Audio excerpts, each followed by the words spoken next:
So the topic of our panel session is Unleash Your Shine within your job, beyond your job, and forever. Who's excited about this panel topic? So if you have questions, please note them down. The ushers will be passing papers around. Or if you have your jotter or your journal, you can just tear it up and write, and we'll take your questions if we have time. Okay, so my first question.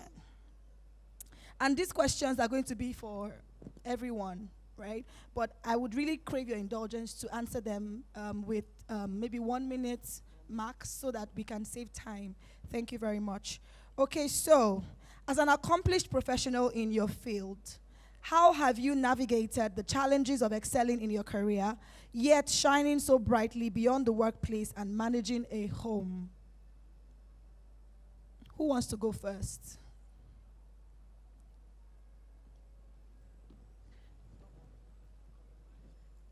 Good evening, everyone. Good afternoon. Thank you for this opportunity. So, hello. Okay. So, good evening, everyone. So, for me, I just want to talk about one challenge, and then about my career, and another one about my home. And for me, one of the challenges I had, where we work and how our work is. So, what did I do? I trusted God. I had to trust God completely because the children and their life, their upbringing depended on me most of the time.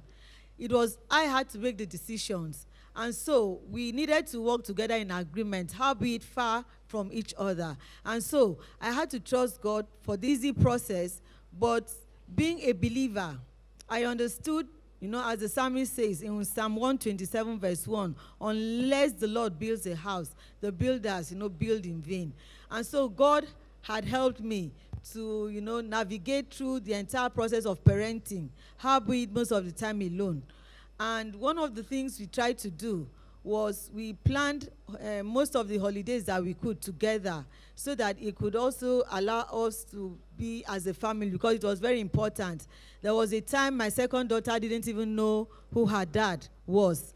When he came home, he would say, "Oh, this is Sophia's father," and I was Angel's mom. It was that bad. She didn't know who her dad was because we didn't live together. So we tried to use family holidays, try to bring the holidays together so that we can be as a family. And then also in the area of agreement, we needed to agree when it comes to disciplining the children. Though I had to do most of the disciplining by myself, but my husband always tried to agree with me. And so I can proudly say that I have children who are well disciplined, and I can actually show them off in public. But it's the grace of God. It's not because I did the work alone or I'm taking all the glory, but God has been in the background all the time. Another thing we needed to do was communicate constantly. Like I said, we've not been together. He's there, I'm here, and all of that. So we needed to open that line of communication.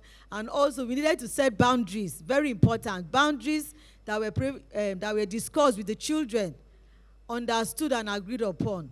So those boundaries, when you set them, this is how far you can go. And even for ourselves as couples, you set boundaries so that it will help you stay in check, because it is not easy for you to be alone as a wife. Neither is it easy for the man to be alone as the husband. Thank you very much. Wow, thank you very much for that. Praise God.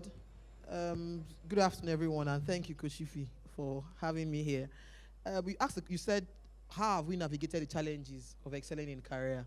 I think for me, it's two major things. Is understanding that I am a child of God, right?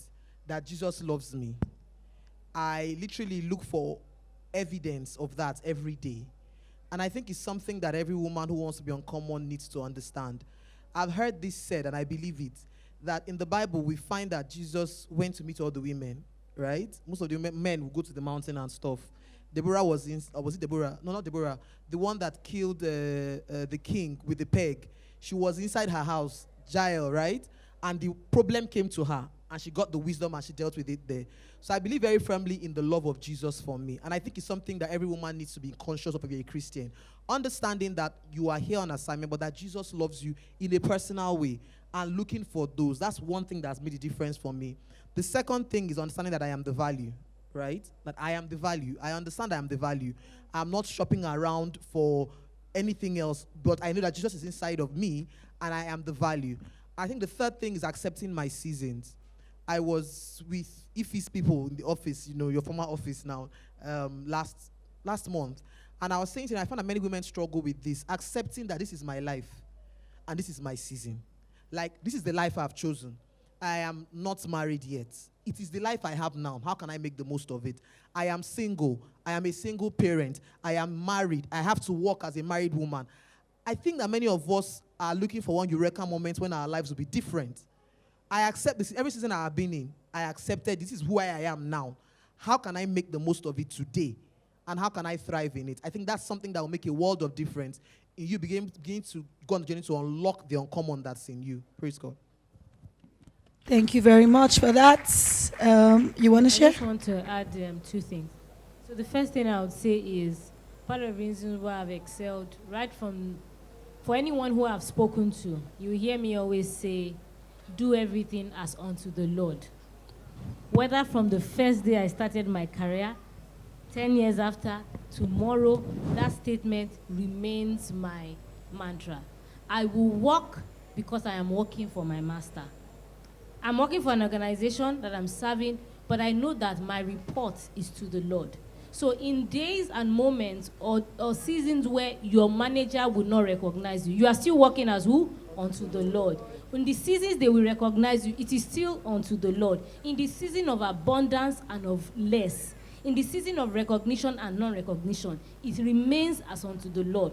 So when I do that, if promotion does not come, albeit in human form, I might be pained, but because I'm reminded that I'm working as unto the Lord, when promotion comes, it is still as unto the Lord. So promotion is not going to stifle me from saying, okay, now I've achieved, then I sit back, because I know I still owe it to my master. So if you have that in mind, you'll be able to succeed at the workplace. The second thing is, even as a career woman, do not be scared to ask for help. Yeah. You cannot succeed without help. As I am like this, Proverbs 31 woman. She has servants and maids at the gate. Why? Because with her ego, she's able to control things. So don't get to the point where you think you want to do, I want to wash the plate, I want to wash the clothes, so that they will know that it's me. No, if you can afford washing machine, use it. If you need to rest, rest. I have a child, a 1-year-old. After breastfeeding her, I hand over to somebody. I go and sleep. When it's time to breastfeed her, they will wake me up. I will feed her. I ask for help. I am not shy. So gone are the days where you think that greatness is in you doing everything. No. Part of greatness is delegation. And delegation in the place of work, at home, be able to do it. I'm not now saying that even everything you're supposed to do, you don't do it. But never be ashamed to ask for help. If you do those things as unto the Lord and asking for help, you'll find that you will succeed. And according to doctors, you go stress. You no go today your shoulder. Wow. Thank you for sharing that. Just before you share, I remember a video I saw on Instagram of a bride that's with pride. Who saw that video? She said, I did my makeup. I cooked the food. What is the other thing that she did? If you see her when she was using that big Gary toner, what do they call that thing that caterers use? And she was sweating profusely. And I said, who should we tell this woman? Should we tell her that there's no award for... So please, I had to resound that because a lot of women do that. And then you put yourself last. Please. Thank you for sharing that. That was really spot on. Okay, Dr. Jimoke. Thank you. Good afternoon, everyone. So I think the first thing that occurred to me while everyone spoke was the fact that for me, it's like, sorry, ma'am. It's like that's your submission or what you said brought a lot of different sub-conferences in the... Please. Okay, you can't hear her. Okay. Media, please, can we increase the volume of our panelists' microphones? Thank you. Please increase the volumes, please. Okay, they are doing it. Okay, thank you.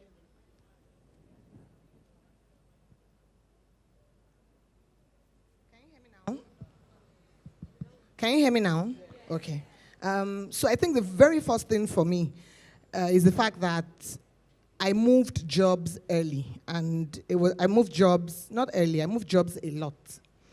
And that in itself for me was a blessing. Because when we talk about challenges, so I'm in a role, I feel like I'm getting stuck. One thing that occurred to me early on in my career that has worked for me is the fact that I realized early that every job has a lifespan, and whatever you do, don't overstay your welcome. Please write it down. Every job has a lifespan, and whatever you do, don't overstay your welcome. So I'm working with a boss, you are bullying me, like Bolu was saying. I won't even get into that fight. There are some battles I don't want to go into. I go into the place of prayer. I start to revamp my CV, do up my LinkedIn. And when I'm not even looking, my next role will come.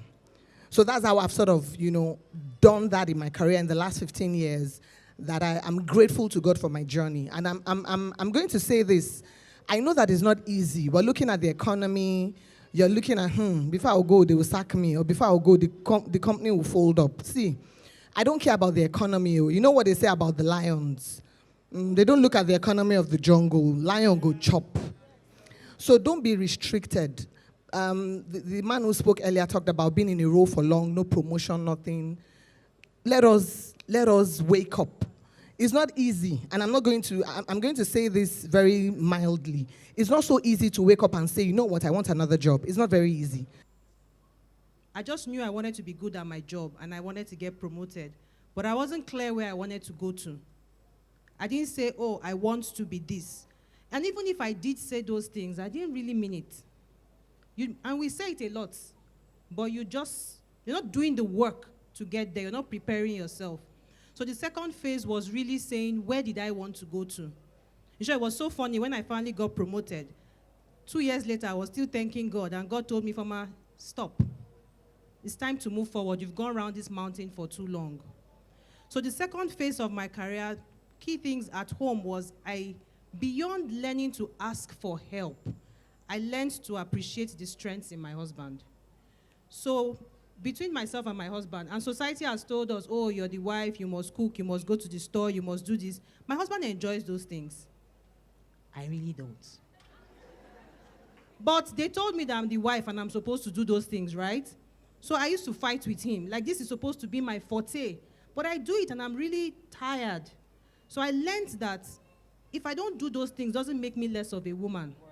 He enjoys it. We are building each other up. There are things he may not enjoy that I enjoy doing, like filling forms. My husband hates filling forms. If you want to leave my husband in this hall for 1 week, just tell him to fill a form. He'll be looking for me. But I learned to really let go of some things that society said was me and really enjoy the help.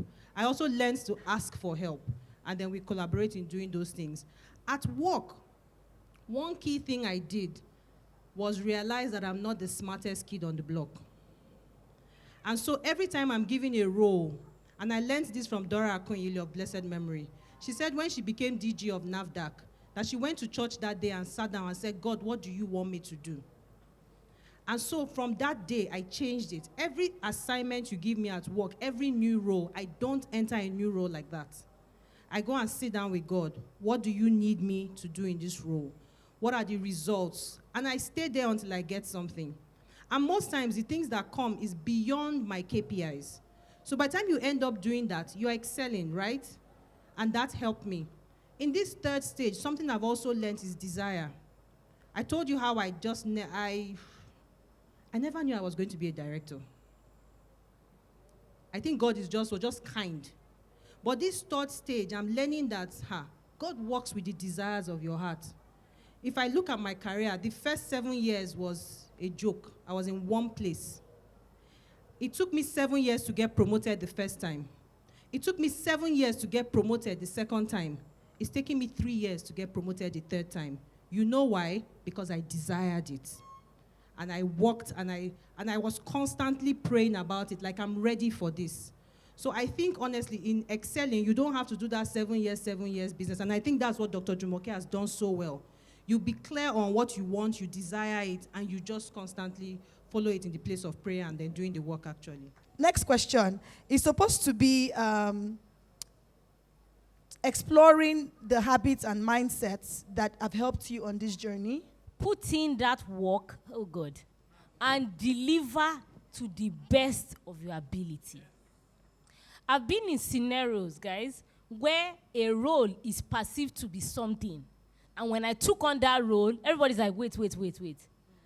This role, I didn't know it can give value like this. And then I experienced exponential growth because in the organization, there's a recalibration of what value can be within a role. So if you are a driver, drive like as if the person you are driving, without you can't get to where he or she is going. If you are a client service person, manage the relationship like you are the best at it. Put the phone call, send the email. Some of you just send mail, hello, this person, send me the document now. Shola, what is that? No please, no kindly, no. It is in the little details, but take your responsibility like you are the best at it. One. Another challenge I've faced at work, so don't forget the first challenge is people determining what you can do versus what you can't do. The second thing at work is you must tell yourself, what more value can I bring? I am very big on that. I am a restless marketing professional. I am a restless creative. And so these are the 6 things you are meant to do. But I'm also always asking myself, what more can I do? That is what sets you apart for growth, for promotion, and that is what makes you attractive to other organizations. Because when you go for an interview, what would you say? Oh, this is my job, and I did this, and I did that. But you want to be able to say, I also took an initiative to do X, Y, Z. So don't forget, the first thing is in doubt of what people think you can do versus what you can't do. But the other part is, what extra value are you bringing to the table? Now, note that in extra value, you might be doing somebody else's job. That is the reality. But there must be a fine balance in, even if I want to add extra value, do I collaborate with somebody who is already doing it? Or is nobody taking that initiative? And do I clearly articulate it and let the people that matter know? You think it is little things like this, but those are the things that set you apart. I remember I had a conversation with one of my former managers. And I was like, this and this and that. And she was like, but you never told me. I said, but I can do it. She said, but you never said it. So how are we supposed to know? So a role opens up globally. You were the best person, but because you didn't talk, am I supposed to dig deep into your throat? I won't. So I want to give the parents the other opportunities, but 3 things I would mention is there is the value thing people think you can offer and value in what you do. If you don't stand up and deliver the best of value on that role, they will undermine it. As we listen to the panelists, as they listen to us speak, don't pick pressure. Right? I think it's very important. We are 4 in my house, 2 girls and 2 boys, and all 4 of us are in ministry. Right? And I feel strongly, I've not seen head God yet. That was my parents' assignment. That their assignment was to raise 4 of us to be in ministry. My mom was a teacher. Right? My father is late. I believe strongly that was what they were called to do and delivered on it 100%. Do you understand? So as you listen, don't now want to find the one you can template and copy and produce. Listen to your own rhythms. Your own more is in the rhythms that the Holy Ghost will lay in your heart. It can be raising those 2 children. And that is it. And you need to be fine and content and deliver a stellar, excellent job in raising those kids. It can be being a daughter. It can be in being a wife. And that's your own more. So please don't pick pressure to say, I'm looking for something else I need to do. How will I do it? Now to the question on habits and mindsets. I'm the happy employee coach. I'm going to answer that question from that perspective. In managing your money, right, and managing your manager. What habits will help you to thrive at work? The first thing about anyone here who is a career person is owning the fact that you are a career person. I talked about accepting your seasons. This is the life I have. You go on Instagram and looking at someone who is scrolling, who is cooking, who is influencing, who is dancing, and you are envying. No. This is where I am today.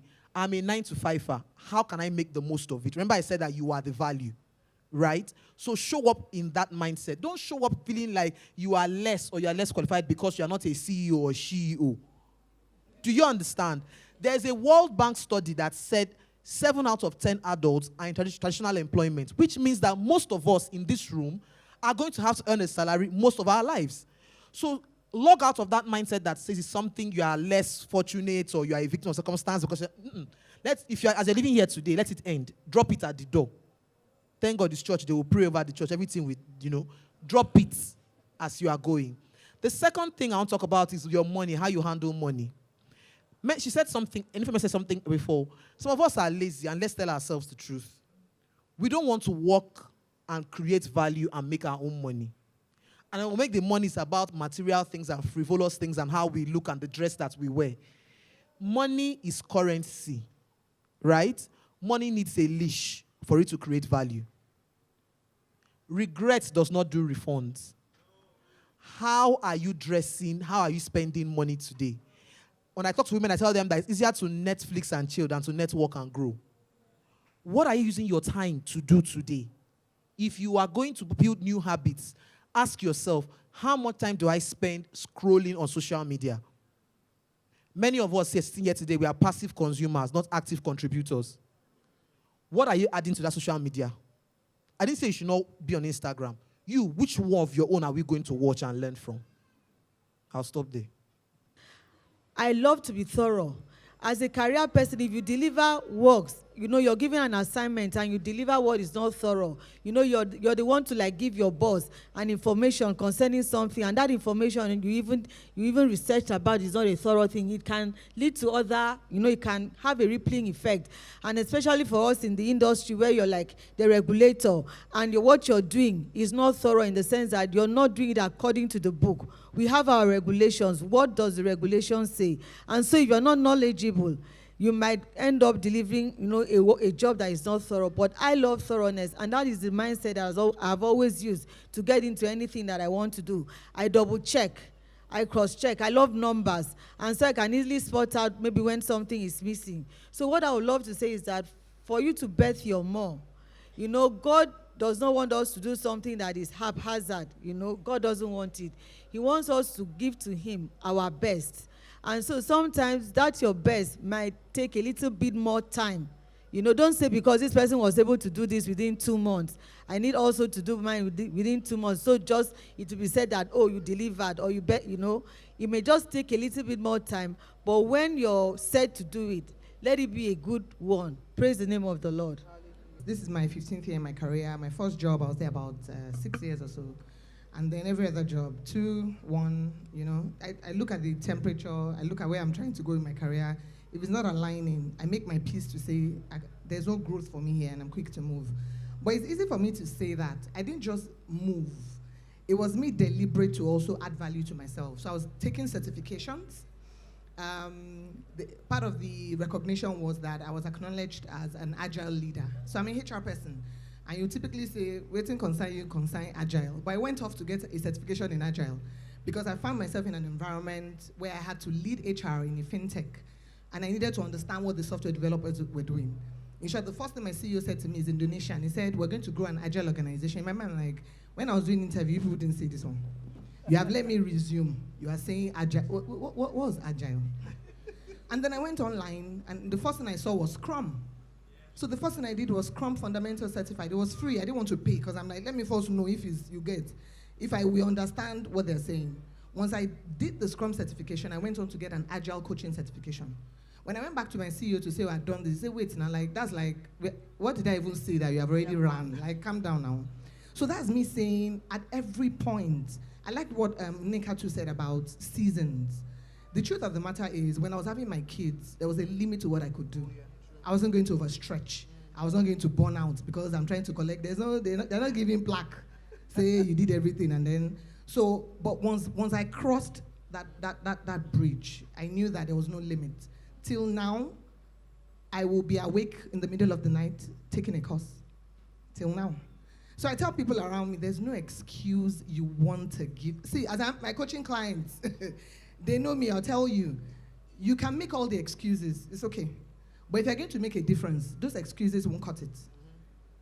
And it's about how bad do you want it? How bad do you want it? So that's one thing that's worked for me.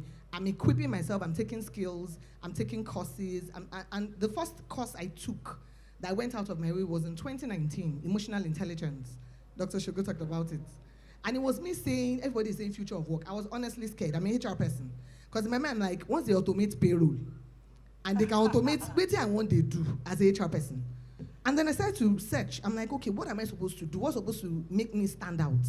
And then I realized that there are some things they cannot automate. Emotions. The emotions will still sit with human beings. And I'm the one that can navigate it and say, yeah, that's why I went to take a course in emotional intelligence. And the next job I was going to take in 2020, that certification, was what stood out for the CEO. It was like, I see that you have a certification in emotional intelligence. Tell us about it gladly. And that was the deciding factor to say, this is the candidate for the role. So we can sit and say, now I have children. How will I? You can read. In short, you and your children will be reading together. Yes. They will be reading their storybook. You'll be taking your course. I'm on Udemy. I'm on LinkedIn Learning. I'm constantly, and when I take those courses, I'm not even taking it to show off. The other day, I had to speak about diversity and inclusion during International Women's Day. And I was talking, people were like, wow, hey, nuggets. In my mind, like, it was a course I took on Udemy that I got all those nuggets, and now I'm coming a year after, and you guys are bamboozled. Now, because I don't soak up knowledge, you were saying, don't, and please, let it always be that when people come across you, there's content. Please. We've said a lot in this room, and I'm truly honored to be in this room. There's a lot to get. But when people come across you, please don't just be about the hairs and the shoes and the makeup. Let there be real depth to who you are in whatever field you find yourself. Additionally, I will add that, so for me, one thing that has stood out for me also is I'm not measuring myself against anybody. I tell people, I think it was Dr. Shogo that was saying something about comparison. And one thing I've seen is comparison is a thief of joy. Yes. I tell people that I have friends who are richer than I am, and I have friends that I'm rich. I know they look anybody. When I have money and I want to spoil myself, I know the things I will buy. And I know the things I will go and order and eat. When is a little bit of garri and maybe some drop of granola, I will, that's my moment, that's my reality, and I'm not comparing myself to anybody. But one thing that helped me with that mindset, and that helps you with gratitude, one thing that helped me with that mindset was really my upbringing. I'm an only girl.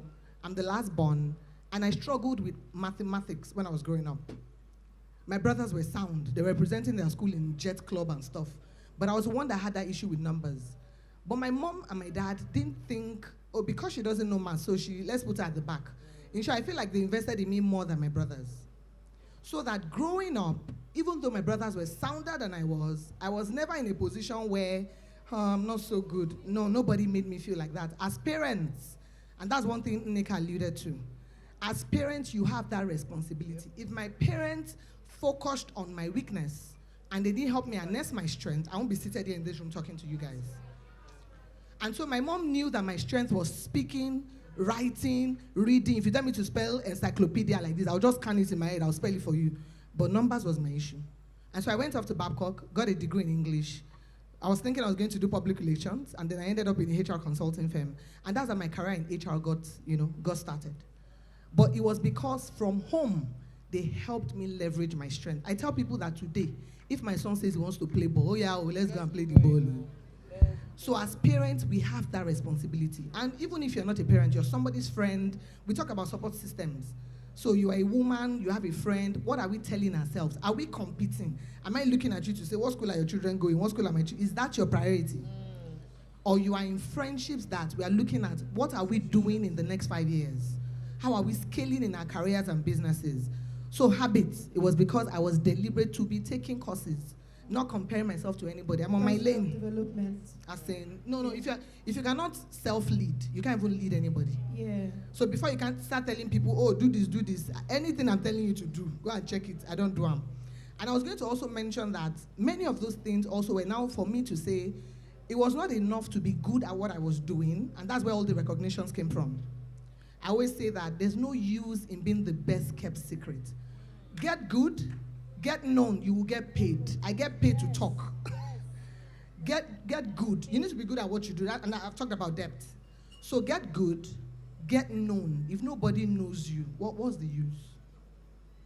So get good and get known.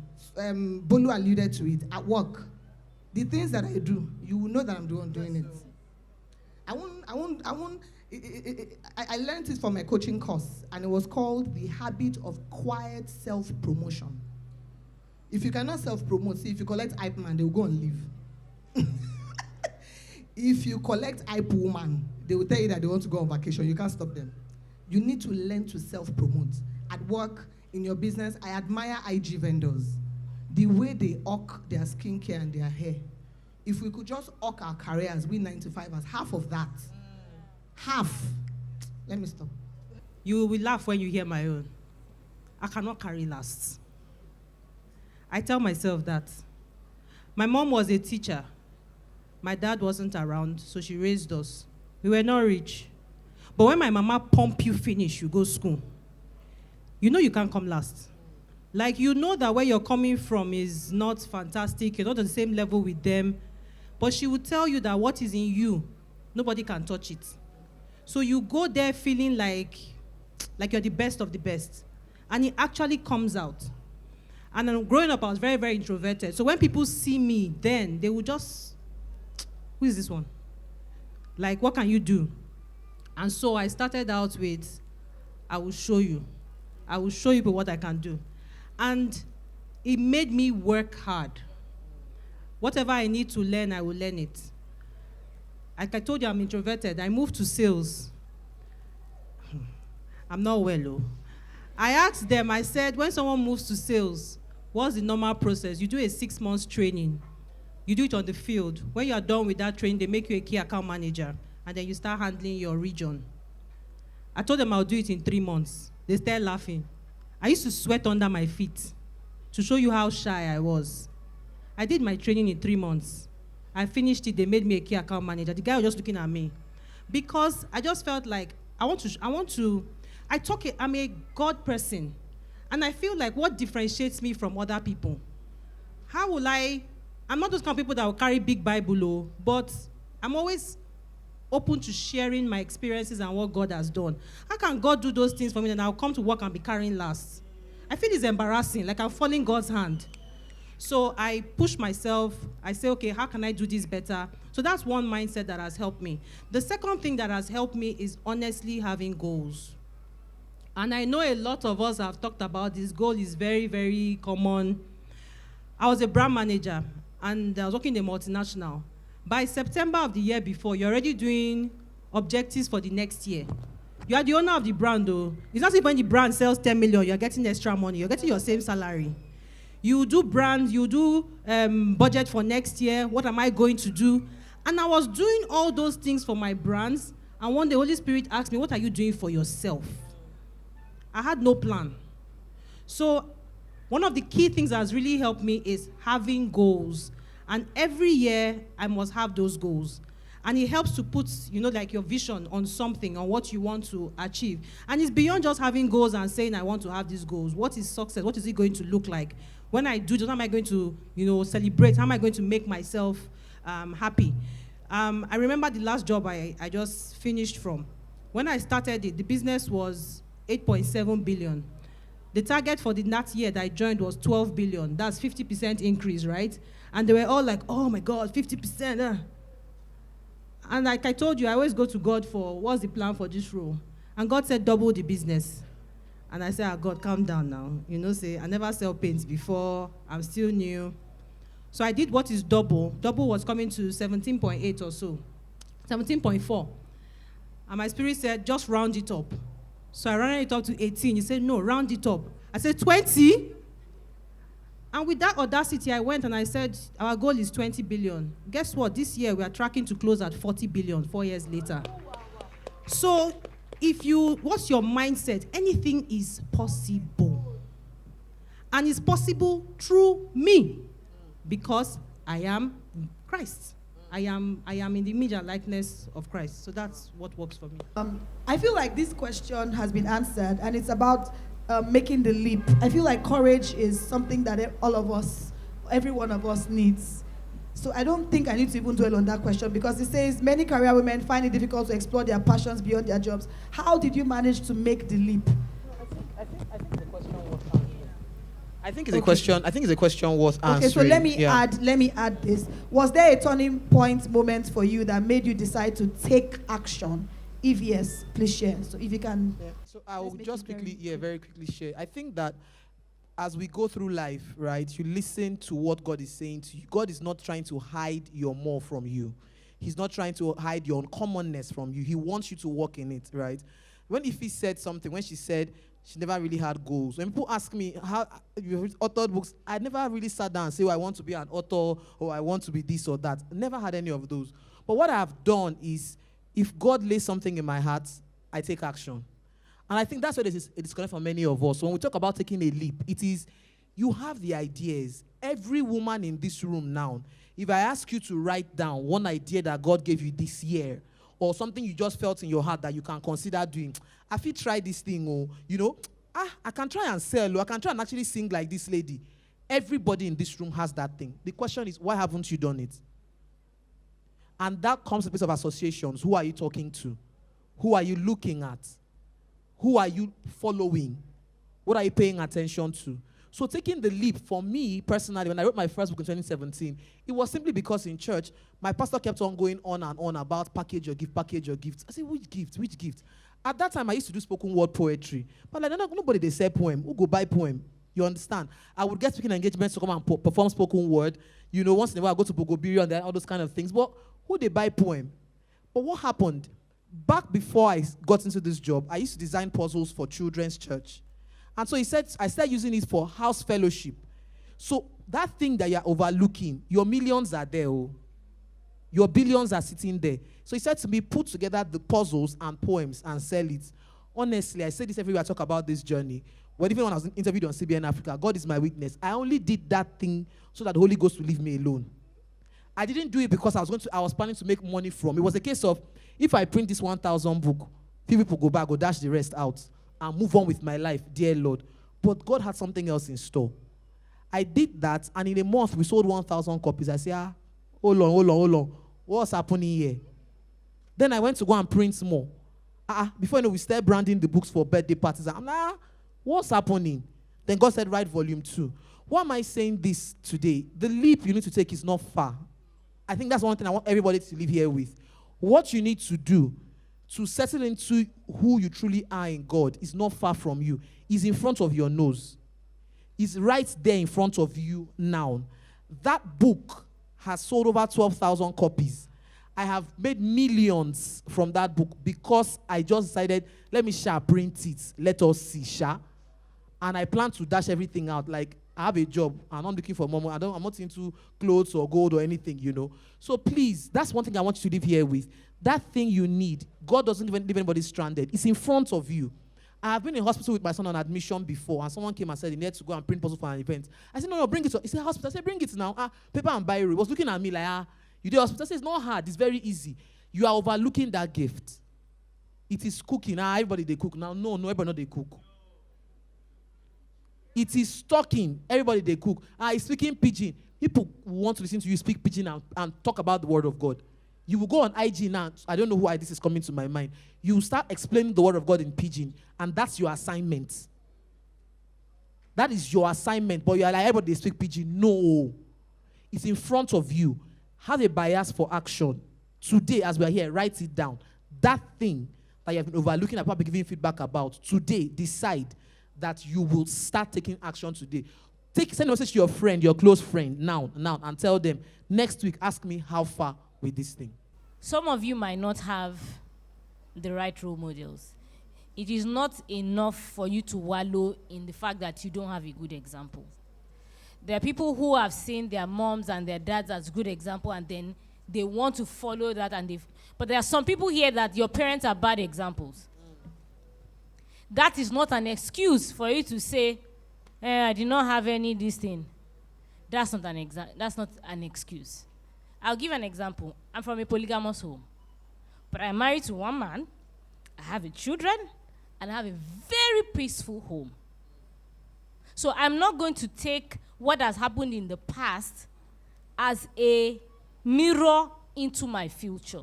So I'm saying it here because my dear sister here has mentioned her mother is an example, and some people might be like, well, I know who could get example. Then you go back to your mom and say, you are the reason why I did not succeed.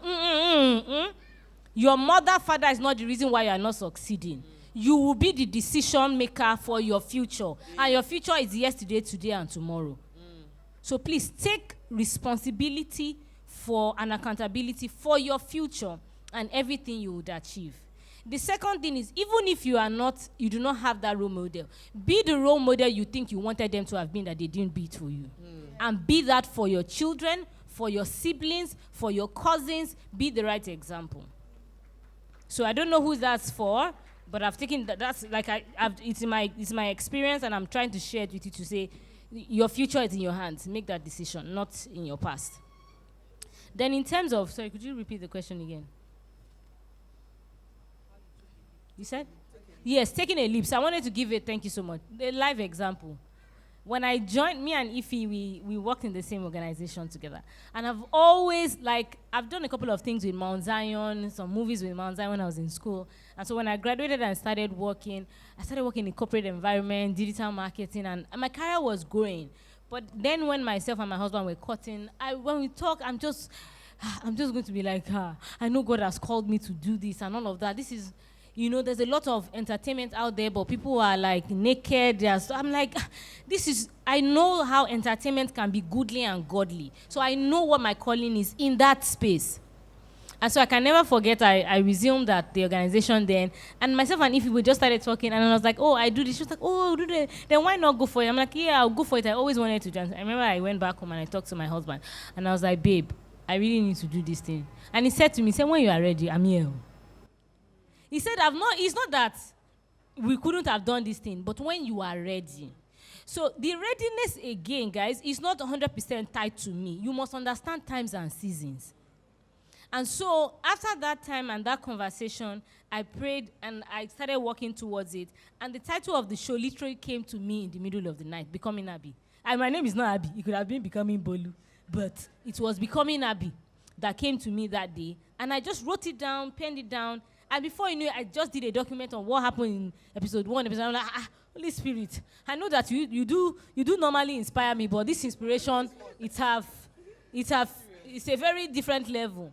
And immediately, she mentioned something about the people you share your vision with. It's not everybody. Be very careful on who you share your more with. Right? There are some testimonies that you cannot hide. By the time the tummy is like this, it will show. Right? But I told my husband, he was like, okay, go for it. I told a very close friend of mine who I know understands the space as well. She was like, okay, let's go for it. We didn't tell any other person. I didn't tell anyone in the industry. I didn't try to find this and that. I knew what God had told me, and then we walked towards it. Brethren, there was no body that we were ready to sell to before that moment. But we just knew what we wanted to do. We finished it. We submitted it to a distribution company. They sent it to Netflix. They came back with, it's going to go global. And we're like, they were asking us, who helped you to produce this? I'm like, who? It's me and my husband. Of course, we are shielded by God. There's someone behind us who is guiding us to do and take the steps at the right time. But we didn't know anybody. Like, literally, people will ask me, oh, so who do you know at Netflix? I'm like, till today, I don't know anybody. So I'm not going to come here and say, so all my contacts, that would be a lie and God will judge me. I do not know anybody. But it was just an understanding of times, seasons, taking a leap, but taking it diligently. So good enough that people will start to ask, who was the expert behind you? It is you being diligent, it's you putting in your effort, putting in time. And I remember something that my husband told me. And cheers to the men who support their women. Cheers to he brought me here he dropped me and then went to go and handle the kids and all that stuff at home. He likes going to the market. I don't like it. So we are on the same thing. It stresses me out. But sometimes I try to go sharp, but yes. But it was because he said something to me. He said, babe, if we spend the money to make this project and it doesn't come out great, it would never be because I doubt you on what you can do. I'll just take it that we used it to learn and we'll get better. But I trust you. Guys, that thing, it set me on fire. I said, the king, oh my daddy, dada, pa. And so I put in the effort. I was still working, no. I took leave. If he was aware, I took leave, went to shoot, resumed back at work. By the time he came back, everybody in the office was like, we saw you on TV. I said, yes. And I was paid for it too. But what am I trying to say? Taking the leap consists of many things. Understanding times and seasons.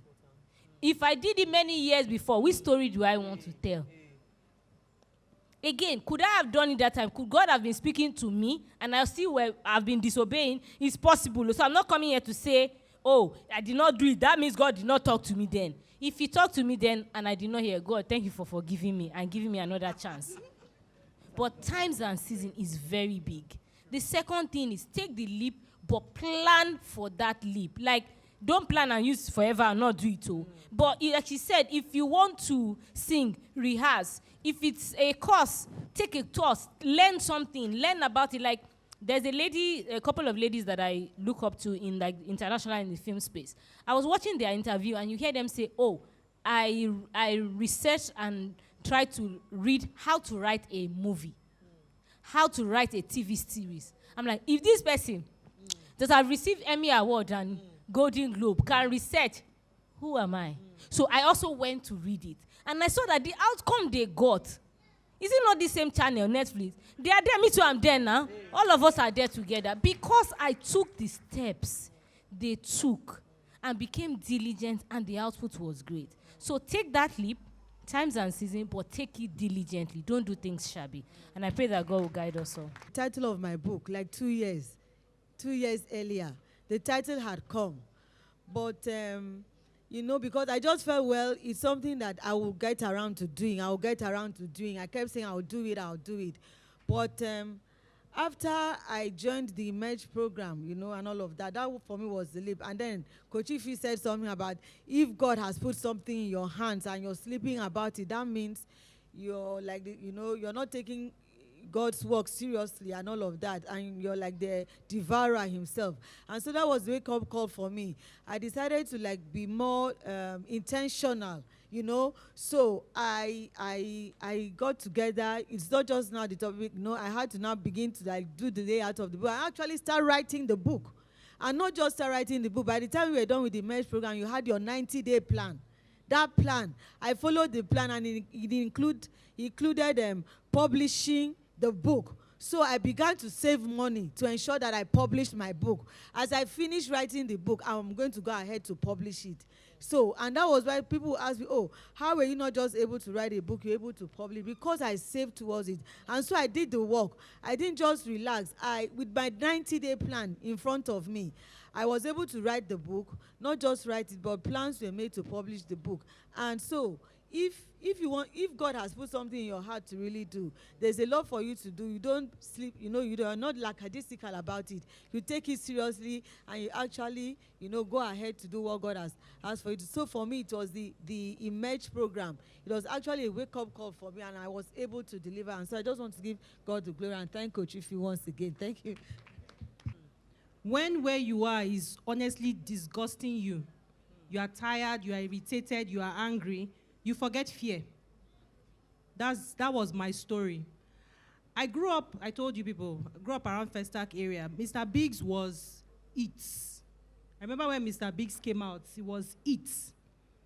When I was going to school, university, first year, my younger brothers actually went to Mr. Biggs and bought a lot of chicken pie, meat pie, and brought it to the house. We ate so much, my younger brothers. And they told me, so that when you get to school, no boy will bring this. We, your brothers, we have given it to you. To show you how, at that age, they had brought Mr. Biggs down for me. Then I finished school, graduate best student. I'm working in a multinational. I'm driving a brand new car of that year, Honda Civic. I was a big girl. And I had my first son, and I entered into Mr. Biggs. How many of you enter Mr. Biggs? As you are entering, you are calculating the money, 1 meat pie, 110, this one. And as you're calculating, you're checking your bag. How much is in my bag? Let me know what I'm going to say. And something just hit me. After everything, this is where you have found yourself. You're adding 110 naira plus 210 naira to buy meat pie for your son and nanny. And something, I was upset. I was upset. I was upset. Some of you need to get upset. Some of you, God has pushed you, pushed you, pushed you. You have just stayed there. He has given you the idea. You need to get upset. And I started asking, what do I do? What can I do?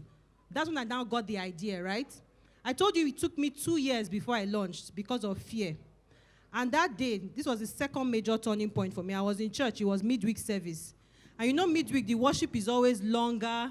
So my hands were up and I was crying, oh God, have mercy on me, my life, it needs to change. You know what God told me? If I'm going to put down your hands, I've told you what to do. So imagine me, then I start coming down. It wasn't funny. And I went home that night and I'm like, you know what? I'm tired. Just tell me what I need to do. And like she said, what you need to do is in front of you. And I just picked up the first one and just started doing it. So in that journey, really, it's always been, you need to be tired of somewhere. I think for me, I don't know why, it's just, I can't do this anymore. I can't be playing like a chicken when people are flying, you know. So I just get, for me, that's usually my trigger. It just comes like that and, you know, and then I'm able to move. How can a woman be fulfilled when she's married to a man that does not support her dreams, especially a narcissist? And no matter how she tries, he pulls her down. What should she do? Don't answer yet, so there's still others. In a similar vein, what can a woman that her husband is trying everything to hide her do? He stopped her from working or doing business. Should she consider a divorce? I married at 48, already menopausal. My hubby has 4 kids. The eldest is 22. My husband's business has fallen. He accuses me of being the bad luck in his life. Part of me wants to leave. Part of me wants to stay. But he keeps malice with me. We have not been on talking terms for 2 months. I'm afraid of going home. I am tired. I am confused. Lastly, please, is there any organization that renders adoption? He said, I'm barren and I cannot afford IVF. You are a career woman working 9 hours, and Dr. Shogo said in one of the L's, love unconditionally. And this starts with loving yourself. How do you deal with the situation in which you have a partner that, though he works and earns, feels he could achieve more with your pay? Let me talk about getting your spouse's support. And I think for me, I share out of what I've gone through as well. I remember when I started out in marriage, I used to cry a lot and say, God, why do I have to go through all this? Such that by the time I started talking about the virtuous woman, I was barely 5 or 6 years in marriage, but God had taken me through a lot. So when I got married, my husband has been my best friend forever. And you know, when we were dating, we never used to quarrel. We didn't quarrel. And it was not because anybody is intimidating the next person. We just didn't have any reason to quarrel. And then we got married, and from day one, quarrels started. It was bad. There was a trip we went to the US and UK. On the way back in the UK, we did not talk to each other. We were in the airport. We both missed our flights. We had to change our tickets. I needed £1 to change the ticket. I couldn't find him. I was begging £1 in London airport. We slept in the airport. We did not stay next to each other. We came back. We're not talking. It was bad. But I sat down and asked myself, like, God, why am I going through this? And I started learning, you know. A lot of those times, God, every time I complain, God would say, go and apologize. And I'll say, apologize for what? And he taught me how to do, so funny. I'm sorry if I upset you. It was not the intention. I'm sorry for, but long story short, let me go somewhere. The first business idea that came to me, I shared it with my husband. And my husband is an entrepreneur and he does his own business. And he said something very profound. He said, I thought we were supposed to be building this one first of all. And I said, but this is an opportunity that has come. Are we going to allow it to go like that? And God taught me in that season that your husband can trust you that you'll be faithful to me, trust you that you love him. But your husband also needs to trust that if you blow, you will still respect him. And whether it's said or not said, a lot of men have that mindset that women, once you become big, you become rich, you become a problem. Yeah. And so I learned that when a man is saying that he's not supported, or when a woman is saying rather that my husband doesn't support me, then most likely is a man that hasn't been supported. So at that point, Holy Spirit told me to drop that idea. And I downed it, and I started supporting my husband on his own idea. When I finally launched my first mall, I told you I'm an introvert. My husband's an extrovert. If we enter Ikeja Mall now, he knows everybody. My husband will carry my flyer and be sharing with to everybody. So if you want to earn your husband's support, where does your husband need support that you can invest?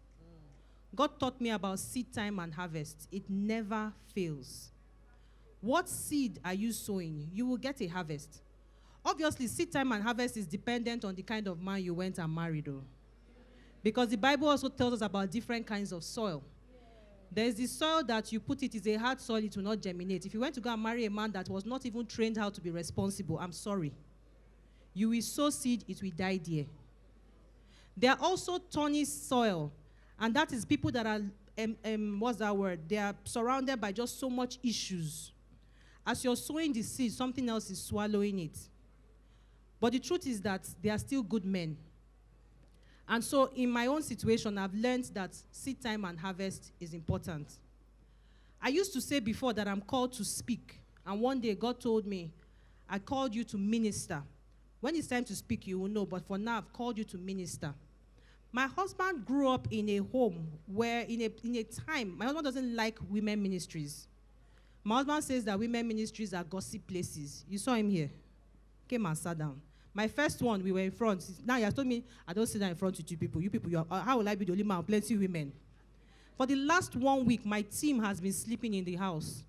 My husband will send food from the office. He will say, oh, no, why don't you get a hotel room? Everybody will stay there. He paid for hotel safe.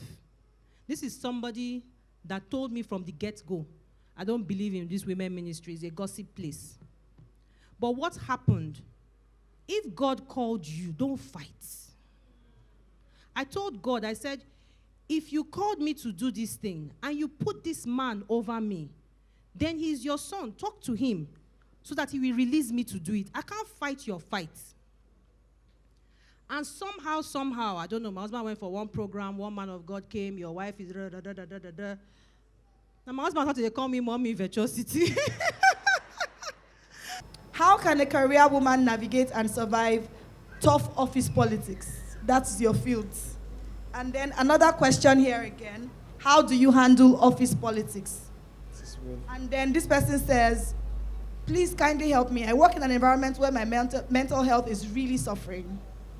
I really want to leave the job and I have been applying but no invites. I am an IT support analyst. I really need a job that I would have a work balance. I'm newly married and I really can't cope with the stress of my current job. Please help me. And then the last one, Coach Nneka spoke about accepting your season. My question is this. Is there a time that you can feel that you have spent too much time in the season and then you action for a change? I think we addressed this. Yeah. About office politics, I would say this. Wherever human beings are, politics exists. Even in church. I'm a pastor's wife. Wherever human beings are, politics exists. That's one. Two, God is the one that looks at the heart. Man looks at the outward. It's what we see you do and how we see you present. So before you call it office politics, ask yourself, because people struggle with pushing visibility and eye service. It's a major struggle that employees have. And I can't even begin to unpack that. I have a video, I think, on Instagram, if I remember correctly, where I unpacked that. Man looks at the outward. We have to see the story you are telling us. Boru talked about it. Jam talked about it. We have to see the story you are telling us. When you're sitting down there and saying, every time it's hard, they're always giving those things. Every time they're always giving her training, this one, that one. We are not seeing what you are doing. Many people say things like, oh, my boss should know how hard it is to do this piece of work. Your boss does not know. Let me just tell you now. Your boss has forgotten how hard it was for them when they were at your level. They don't remember. Remind them.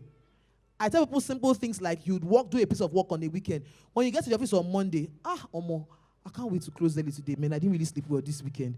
This report, I had to turn it out. Gosh, it was so stressful. Yes. Communicate the value you are adding. Like, she's not going to come into your throat and see what you are doing. Office politics exist. Is it being played nastily? Yes. But remember that you are answerable to a master. You are working for God. And when he tells you to tell your story, please tell your story. Volunteer. Show your light. He says, shine your light. Let people see it. Some places can get toxic. But when people ask me about toxicity, I'm very careful to answer, because sometimes what people call toxicity is laziness and willingness to change. We don't understand that as employees. This is my own view. I've been working for this is my 17th year of working. The way I show up at work is I'm hired to help my boss succeed. So if you show up with a mindset that I'm fighting this person, their stress and their wahala is too much, you'll be frustrated more. And that's where many times in my coaching experience, so I'm not saying there are no bad bosses, I'm not saying that people don't bully, I'm saying many times is an unwillingness to change, an unwillingness to adjust the way you work to the way the person likes to work. Somebody says they like to discuss reports. You say you must send email, and that's the way. You don't like to talk. You like to sit on your desk. Okay. And then you call it toxicity. You're not willing to learn and to change. So when it comes to that question, I always say, get into a coaching situation to get that question answered. Because sometimes what we call toxicity is that you're unwilling to change, you don't want to learn. Politics exist. And maybe I've been saying I need to do a book on that. Maybe I'll finally do it. Right? I don't know. But politics exists. The question is, are you lauding your value? I say people that when you communicate, there are three things. You're either communicating your contributions, you are complimenting, or you are complaining. Every opportunity you have to speak at work, make sure that you're leaving that room with a contribution that you have done to help the business grow. Make sure all your communication, there's something about your contributions in it.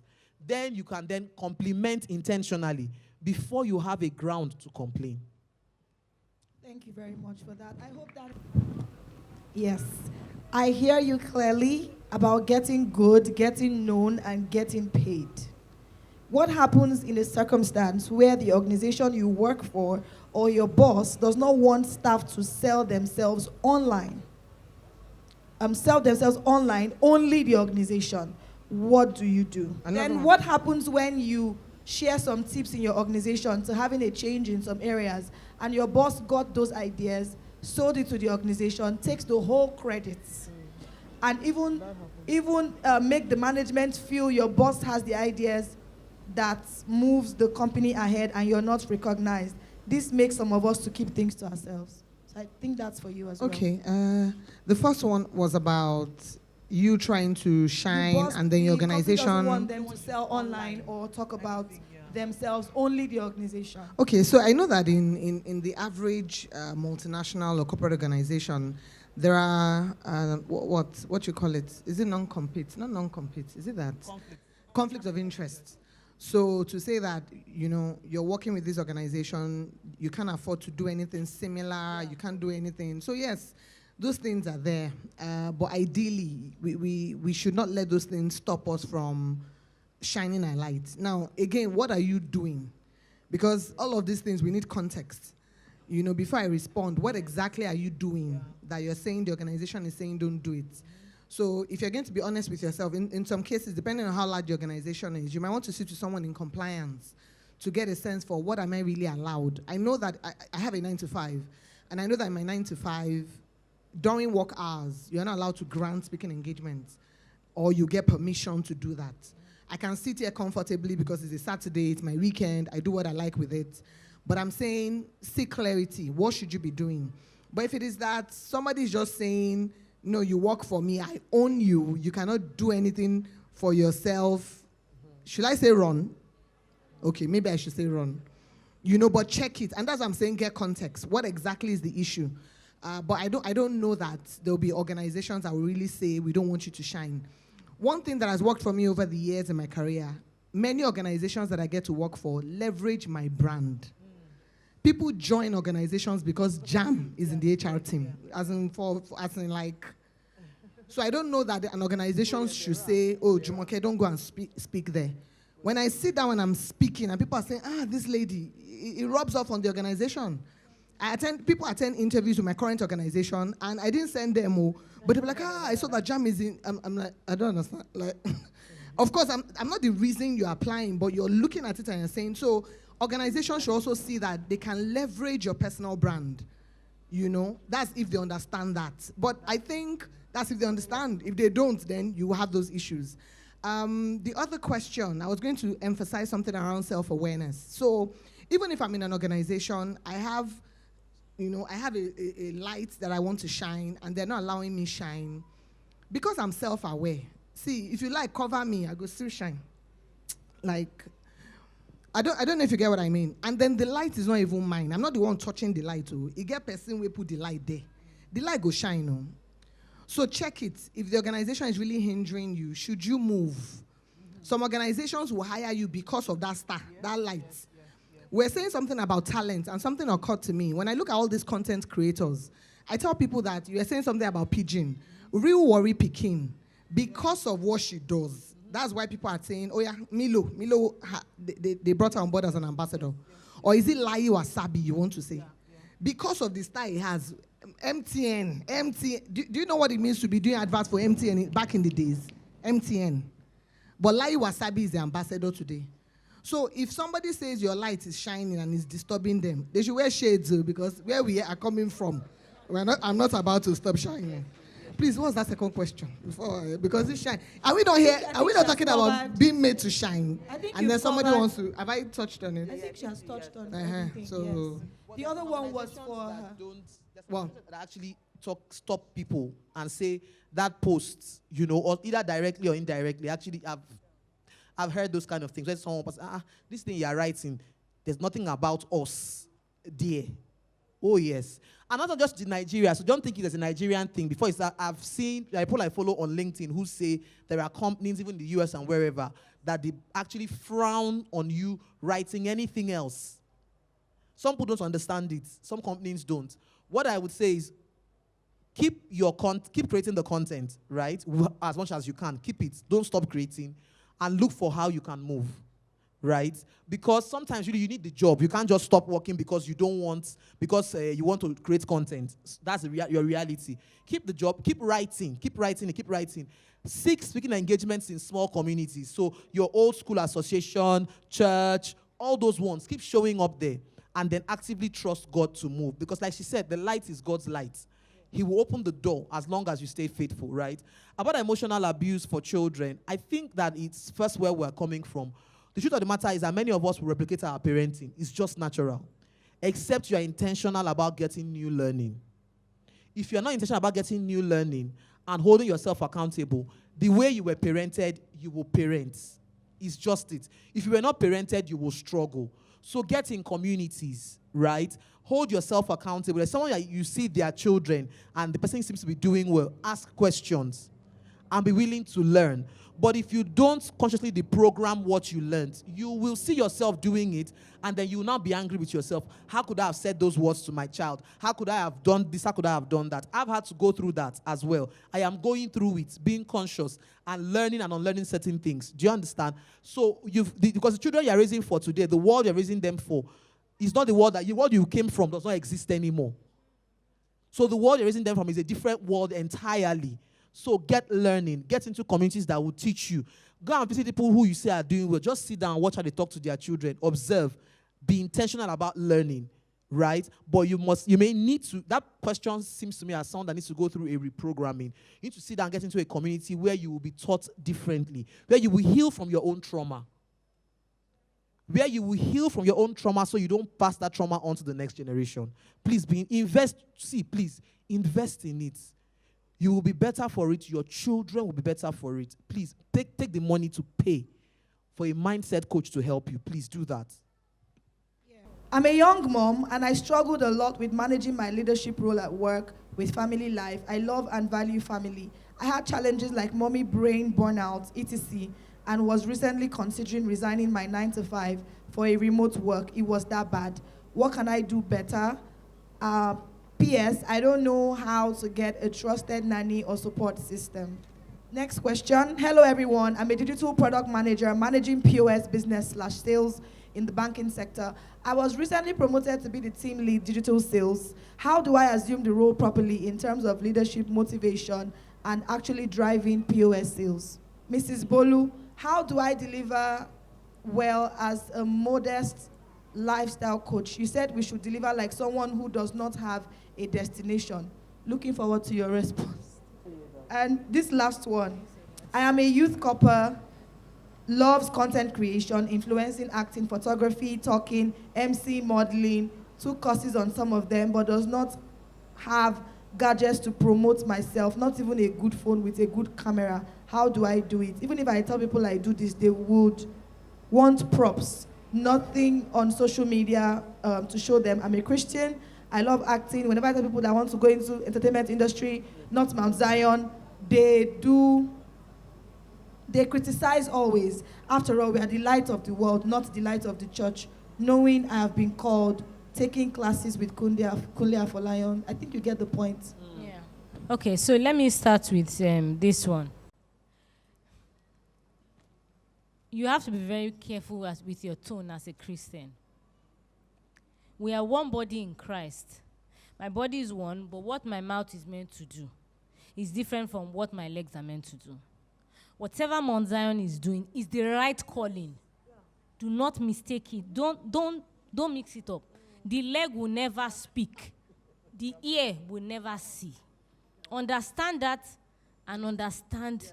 Yeah. It was just going to, yes, you'll find peace. It's the reason why we have Redeem, we have Mountain of Fire. It is one body. The same one body. Do not forget that. We are one body in Christ. So whatever is happening there, try to recalibrate it. 1. 2 is, I spoke about how I've always wanted to do what God has called me to do, but I understood times I said, you don't have a phone, go and get a job. Work. Yeah. Be writing. Be developing your stories. But get a phone. Now, the phone might be a LG 350. It might not be iPhone 16, but it will still do the job. Yeah.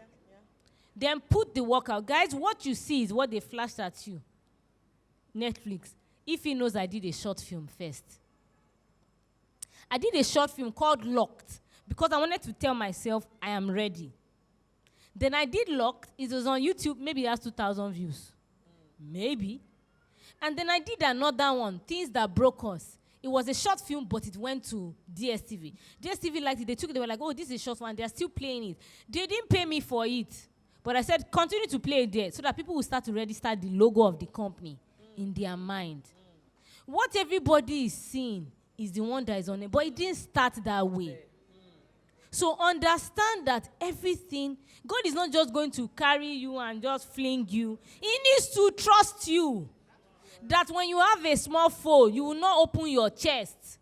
Then when he starts to trust you, then he will open opportunities for you more and more.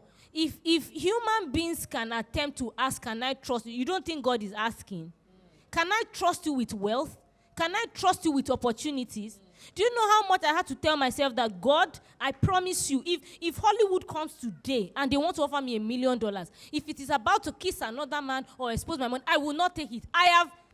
Yoruba will say, saying. So it's not when the money will come that I will start to have to make that decision. I have made it, and it could be hard. I'm not saying it won't be, but I've made that decision. There is Jesus and Jesus only. So if you do not have the iPhones of this world, the truth is that you will still have iPhone and not do anything. Yeah. Do you understand? You can still have it and not do anything. I have a great phone now. Have I posted video? No. So you can. So it doesn't change that fact. But if you don't have the tools now, walk, pray, let God guide you on what He wants you to do, and take it exactly. Volunteer. See, I'll give you an example. There is a young guy that I worked with. He shoots some of the ads for us when I was at Mondelez. That guy literally told, there was somebody else I met, and he said, you don't know how you've impacted this person. And I was like, how? He said that he learned humility from you. And I was like, why? He said you were working in a organization as a senior staff, but you came to his set to do a production manager. So this guy will send me go and buy rope for film set. I will go. This is me that driver drove to set. So he knows that I did not come to learn it because I don't know, I don't have anything. I was already starting to peak in my career. But because of what I wanted to learn, it didn't matter. But who am I at the end of the day? Am I not just someone who has found mercy? So it didn't matter. So please understand that life is in stages. Take what you are at where you are. My sister, she hinted something. She was like, if you want to borrow phone. Provided it's not like you're trying to borrow it, like this is my phone, and you're trying to live a fake life. But if it's just to have you not seen people who go to computer schools to go and press, to learn how to do like, what's it called, like use, laptop or technology or stuff. It's not everybody that has it rosy, guys. So understand that wherever you are, you can achieve what you can achieve. I told you I was working at an organization and I was crying that, God, I know you've called me. But it was part of my journey. All my understanding and ability to sell my film. Okay, I did my show. It got to Variety. How did it get to Variety? Because I'm doing marketing and PR. I know how to tell stories. So I sent a mail to the lady in charge of Variety and said, this story is about me. It's about my journey, and I want people to see it. I didn't pay a dime to be on that platform. This is a platform that people pay to feature on. So, but if I didn't go through this work experience, I wouldn't know how to convince other people that my story is worth telling. So understand where you are. Achieve. Don't try to just understand. Moabudu is doing what Moabudu is. I'm not comparing myself with her. I'm happy for I'm seeing a woman who is achieving, but I am doing mine in the way God has called me to. At the way he's called, the way he's called me. Then a couple of things, another question around job, being a mom, and things I had. When I resumed back at work in March this year, I experienced mom brain too. I was supposed to do this. I was supposed to do that. Make sure you have your to-do list. It saves you. Create a to-do list, all the things you are meant to do. 2, I prayed. I said, God, I'm back at work. The energy that they've always known, Bolu that they've always known, must shine through. So I prayed and God started helping me, started to come back. In the species that were in the space of March, and now I've gotten promotion.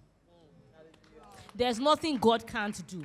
But I had to talk about the to-do list so that you know that that's a practical step. It's not, oh Lord, have mercy. In practicality, put it down. These are the things I need to do. If you need to put reminders, put reminders. Let people hold you accountable. Also have like accountability partners at work. I'm supposed to do this and stuff. And then be the mom who is struggling at work, mental health pressure, be open to also discussing with your manager on timelines. It's something very important.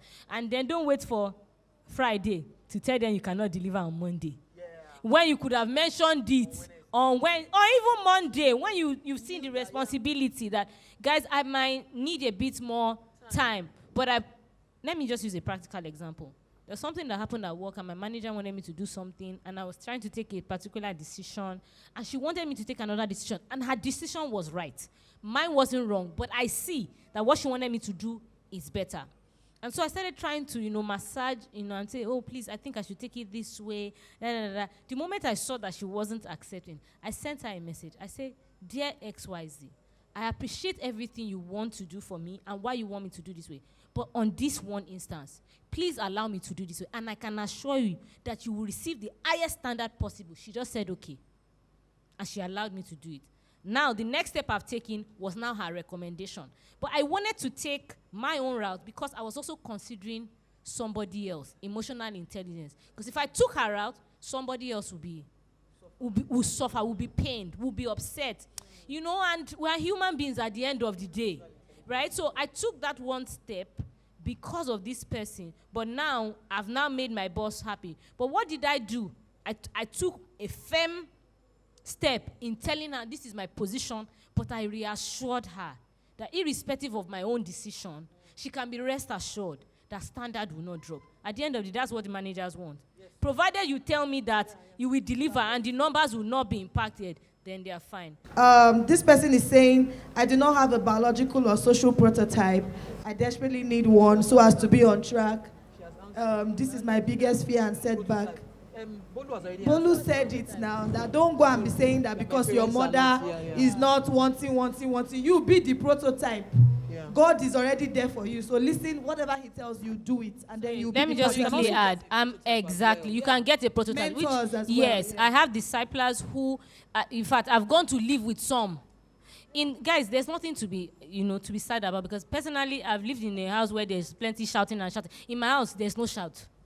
So my house is not mirroring the home I was coming from in the past. And what did I do? After I gave my life to Christ, I started to tell God, who are my fathers in the faith? And my father of blessed memory, the one who raised me, he really tried his best, but I also knew that I wanted people. I wanted to see homes, godly homes. So I went to live with some people. I lived with those families, and I saw, see the way husband is talking to wife, see the way they are correcting their children. I started to take notes. Then, close to when it was time for me and my husband to marry, you see this thing of being in tune, who you both listen to also matters. Yeah. If you have one mentor, your husband has another mentor, this one is saying this thing, this one is saying that, there will be divergence. So the moment I met my husband, I knew that he was a man who feared the Lord, who respected God. I said, this is the person that is my spiritual father. Now, he has become my husband's spiritual father. They talk to us about money before we got married, every single thing. So, guys, I have an example in Christ, but I also have an example in human form. So, please, your parents, don't blame them. They're also they did their best. They are a reflection of their own past, of their own struggles. Do you know what your mom wanted to achieve? She couldn't achieve when she was pregnant with you. So she's upset, she's angry. You need to understand. You can't be angry. The Holy Spirit cannot even work in you when you are angry. So forgive them and find the right examples in Christ and in human form and move on. I don't think this question could have been answered more than this.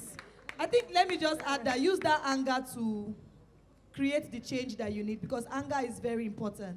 If you're angry about it, that means you are the person that has been ordained to do something about it. So use that anger to do something. The person that asked the question about her being 48,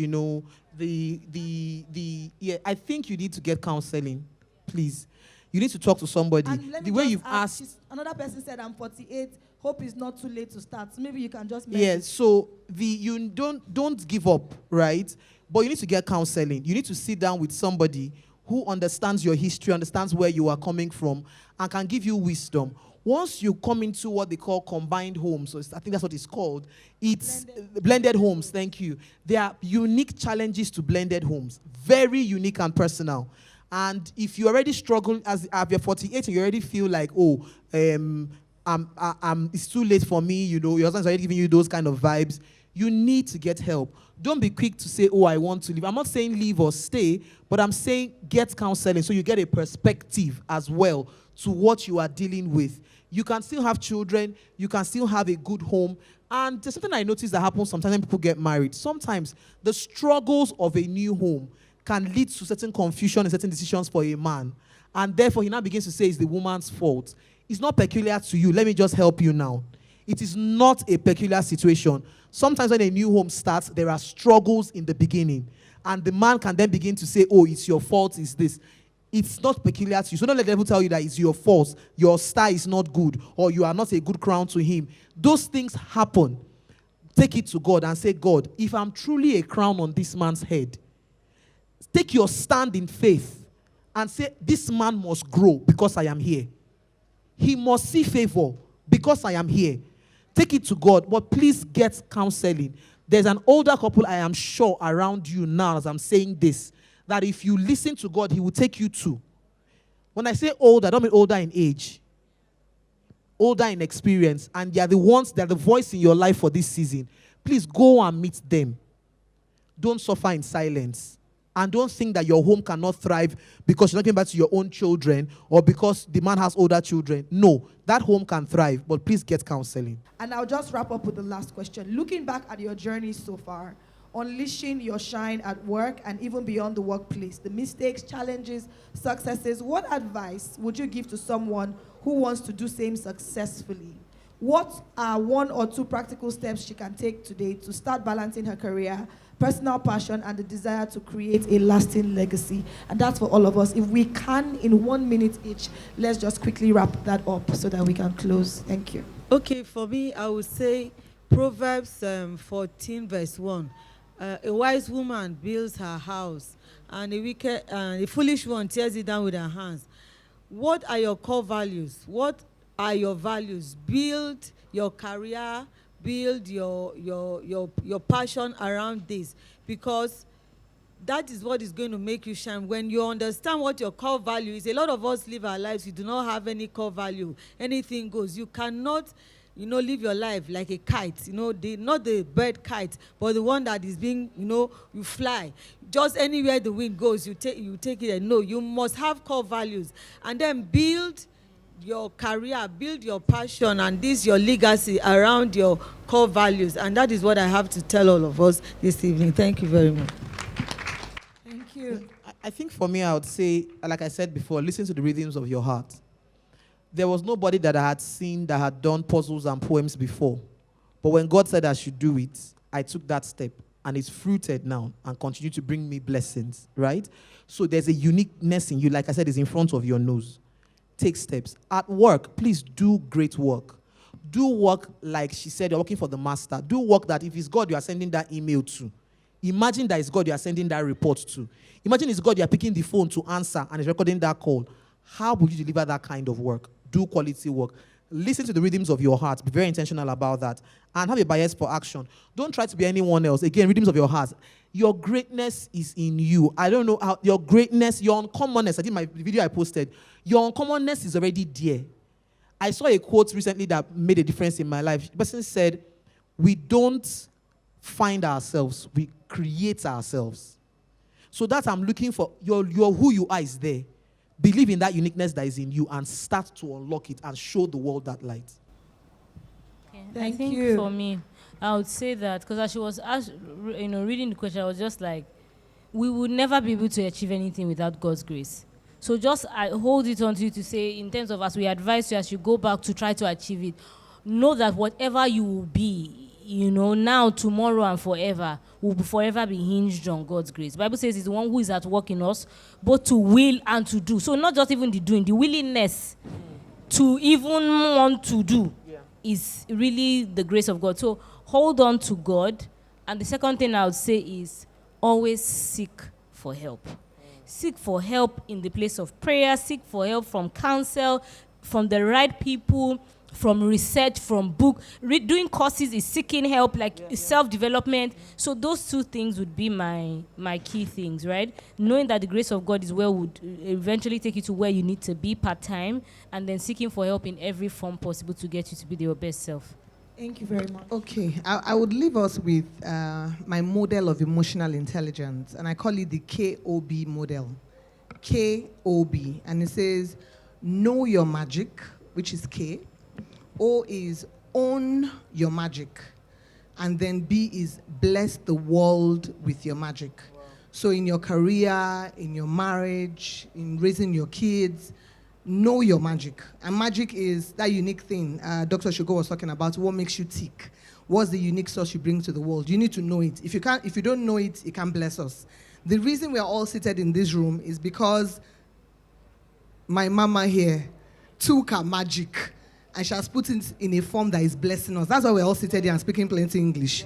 So, and don't shortchange us. If you don't know your magic, you are cheating us. God gave you something that you and other people need to benefit from. You need to go and know your magic so that we can benefit from it. And then own it, and please bless us. That's why we're here. That's why we have different hairstyles, when we're wearing different things. The variety is why God put all of us here for a reason. So that variety, that part of the spice that you're supposed to bring to our world, please don't cheat us. Bring it. So bless us with your magic, everybody. Thank you, everyone. Thank you. Okay, I think for me, really it's the scripture that came to my mind is obedience is better than sacrifice. We are very good at doing all the prayer, midnight, fasting, vigil. The word will come, you won't do it. The instruction will come, you won't do it. I don't know what that instruction is. It might be something small, it might be something silly, it might be whatever, but that's really the first step. And as you take it, it will open up more and more and more. The second one is, please do not be conformed to this world and the way the world thinks. I see a lot of us, light, children of God, and they are saying some things, imposter syndrome, this one, that, and you are swallowing it and you are believing it. That means you don't know your identity in Christ. It's not everything that they say outside that you just, it sounds fancy and so you just take it in. You need to have built your spirit man. You need to have built your spirit man so that when you face those things, you think Jesus did not see challenges. Like Dr. Shogo said, they will come. But what is your idea? You need to build yourself and be able to hit those things. Yes, you might look crazy, you might look mad. When I started saying you are made for more, I looked mad. And I looked so mad. I was even asking myself, God, stop telling me this kind of things because I'm looking very, very stupid. Because this lady, Indra Noyi, came out at that point and said, you can't have it all as a career woman. And the word that God gave me was, you can have it all. So you might be mad. This is how many years later? And are people embracing it? Yes, because people deeply desire it. So one is obedience is better than sacrifice. Do that work and build yourself in the place of your identity as a daughter of God. That's really it for me.